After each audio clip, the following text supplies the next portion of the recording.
তোমরা যদি Facebook password বা গুগল পাসওয়ার্ড ভুলে গিয়ে থাকো তাহলে সম্পূর্ণ এই ভিডিওটাকে দেখে যাও, স্কিপ না করে সম্পূর্ণ না টেনে এই ভিডিওটাকে দেখে যাও। তোমরা যদি নিজের আগের পাসওয়ার্ড বা ফেসবুক পাসওয়ার্ড ভুলে গিয়ে থাকো, আগের পাসওয়ার্ডে লগ ইন করতে পারছো না, তখন কি করবে, তোমাদের মোবাইল ফোনে যে পাসওয়ার্ডটা আগের ফেসবুক পাসওয়ার্ড রয়েছে ওই পাসওয়ার্ড আমি দেখিয়ে দেবো কীভাবে আগের পাসওয়ার্ডে ফেসবুক লগ ইন করবে বা গুগল পাসওয়ার্ড লগ ইন করবে, পাসওয়ার্ড দেখিয়ে দেবো। সম্পূর্ণ 1 মিনিটে এই ভিডিওটা দেখে যাও, 1 মিনিটও লাগবে না এই ভিডিওটা দেখতে গেলে। এই ভিডিওটা একটা লাইক একটা সাবস্ক্রাইব করে দিয়ে যাবেন।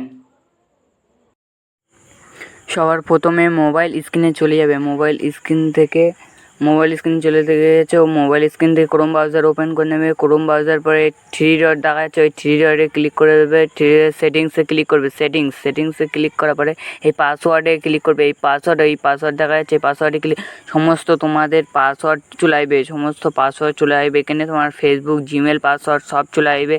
সেই অনুযায়ী তোমরা খুঁজে নিয়ে নেবে। তোমাদের নাম দেওয়া আছে